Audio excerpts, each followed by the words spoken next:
ये बड़े दुख की बात है कि यदि मूंछ रखने पर किसी दलित की हत्या कर दी जाती है या घोड़ी चढ़ने पर उसको पकड़ के पीटा जाता है दूल्हे को, लेकिन ऐसी जो घटनाएं हैं उसके पीछे, क्योंकि ये गांवों में होती हैं, ये घटनाएं शहरों में नहीं होती, तो गांवों में क्या है कि आपस में कभी कभी दो गुट बन जाते हैं अलग अलग जातियों के, तो उनमें ऊंच नीच चलती रहती है, मार पिटाई चलती रहती है।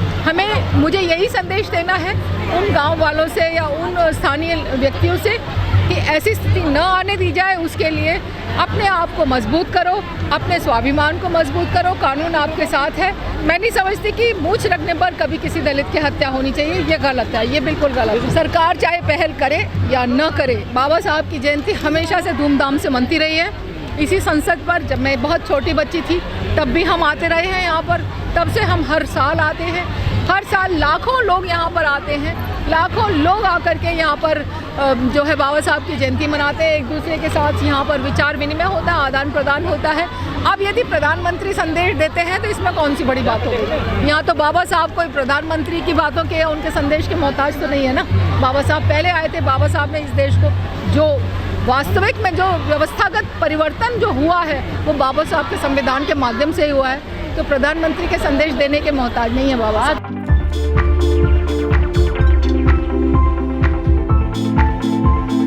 आज बाबा साहब की 131वीं जन्म जयंती के इस अवसर पर देश की राजधानी दिल्ली के पार्लियामेंट स्ट्रीट पर जन सैलाब उमड़ के आया है। देश के हर राज्य से सभी यहाँ पर उपस्थित हैं। सबसे पहले तो मैं सभी नागरिकों को बाबा साहब की जयंती के इस अवसर पर बहुत बहुत बधाई देती हूँ, बहुत शुभकामनाएं देती हूँ। बाबा साहब को कोटि कोटि नमन करती हूँ।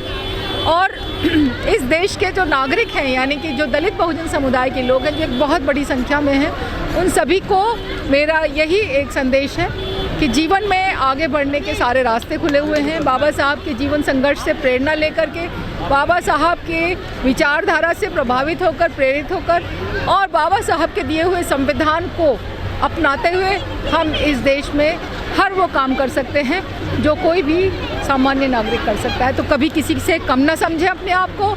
आप योग्य हैं, आप समझदार हैं, आप शिक्षित हैं, आप जागरूक हैं। अपने मान सम्मान की रक्षा खुद करिए।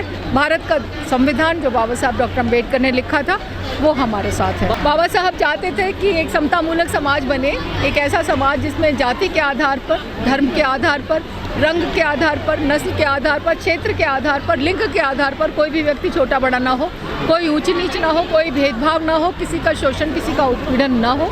और संविधान में संवैधानिक अधिकारों के माध्यम से, मूल अधिकारों के माध्यम से हमें जो जीने का अधिकार बाबा साहब ने दिया है, उसके कारण आज समाज की व्यवस्था में एक बहुत जागृति आई है। और जो तथाकथित छोटी जातियों के लोग कहा करते थे जब हमें, आज वो दलित बहुजन समाज के रूप में उभर के आ रहा है, बहुत बड़ी ताकत के रूप में उभर के आ रहा है। बाबा साहब की विचारधारा को और दलित बहुजन की ताकत को हर व्यक्ति यहाँ पहचानता है। और समतामूलक समाज मैं समझती हूँ कि संविधान में हमें दिया गया है और हम उसको पालन कर रहे हैं। कहीं कहीं थोड़ी बहुत कमियां रह जाती हैं जहाँ पर शोषण और उत्पीड़न हो जाता है, उसको रोकने के लिए हमें कानून में अधिकार मिले हुए हैं। तो मेरी बस सरकारों से और सामाजिक संस्थाओं से यही अपील है कि सब एकजुट होकर के संविधान का अनुपालन। देखिए, मैं राजनीतिक पार्टी से जुड़ी हुई नहीं हूँ, मैं पूरी तरह से सामाजिक काम कर रही हूँ। और सारी पार्टियां जो बाबा साहब चिल्ला रही है या जय भीम बोलती हैं, तो मेरा ये कहना है कि एक बहुत लंबे समय तक बाबा साहब को सिर्फ एक सामाजिक संगठन बना करके छोड़ दिया गया, एक दलितों का नेता बना करके छोड़ दिया गया। और उसके बाद एकाएक सारी पार्टियों में एक बाढ़ सी आ गई कि बाबा साहब का नाम लेना है, बाबा साहब का फ़ोटो लगाना है, जय भीम बोलना है। तो मैं मानती हूँ कि वो न तो वो सही था न ये सही है, गलत वो था, गलत ही है। एक संतुलन होना चाहिए। हर सम्मान को सम्मान की तरह किया जाना चाहिए, राजनीतिक एजेंडा के तौर पर नहीं किया जाना चाहिए। बाबा साहब ने महिलाओं के लिए विशेष अधिकार दिए हैं, लेकिन महिलाएं भी आज ज़्यादातर पाखंडवाद में लिप्त हैं, उनके लिए क्या कहना चाहिए? महिलाओं को बाबा साहब ने हिंदू कोड बिल के माध्यम से समाज में, देश में एक बराबरी का हक दिलाया था, जो हिंदू कोड बिल पास नहीं हो पाया, मगर बाद में अलग अलग कानूनों के माध्यम से हिंदू कोड बिल की जो प्रावधान थे वो लागू हुए देश में। बाबा साहब ने महिलाओं को अपने मान सम्मान की रक्षा करने के लिए संविधान में अधिकार दिए हैं। महिलाएं यदि पाखंडवाद में लिप्त हैं तो महिलाओं को समझना चाहिए कि शिक्षा ही एकमात्र ऐसा रास्ता है जिससे आगे बढ़ा जा सकता है। फिर भी धर्म का पालन करने का अधिकार है हर व्यक्ति को, चाहे वो कोई भी धर्म हो, कोई भी व्यक्ति हो, हर व्यक्ति को धर्म का पालन करने का अधिकार है। ऐसे में यदि कोई महिला हिंदू धर्म का पालन करती है या किसी पाखंड का पालन करती है तो ये उसका निजी मामला है। फिर भी मैं ये कहूँगी कि यदि जिस धर्म में मान सम्मान नहीं है और जिस धर्म में पाखंडवाद ज़्यादा है उस धर्म का त्याग करें तो बेहतर होगा। समाज के सुधार के लिए आपको नहीं लगता प्रीता हरित जैसी तमाम महिलाओं की ज़रूरत है इस टाइम समाज सुधर रहा है और हर महिला जागरूक है और मैं अपने बारे में बहुत अच्छी तरह से जानती हूँ कि मैंने इस देश में अपनी जो मेरी जो जगह है उसको पहचाना है और बतौर सामाजिक कार्यकर्ता मैंने अपने परिवार का त्याग करके और मैंने अपनी नौकरी का त्याग करके समाज के लोगों को जोड़ने का काम किया है।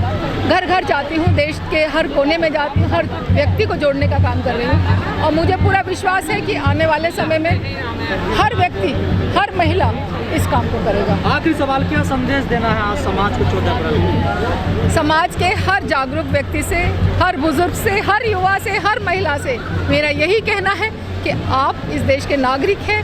सबसे पहले अपना सम्मान करें, फिर अपने देश का सम्मान करें और कानून और व्यवस्था के माध्यम से इस देश में संविधान को लागू करने की पूरी कोशिश करें। देश का भविष्य उज्जवल है।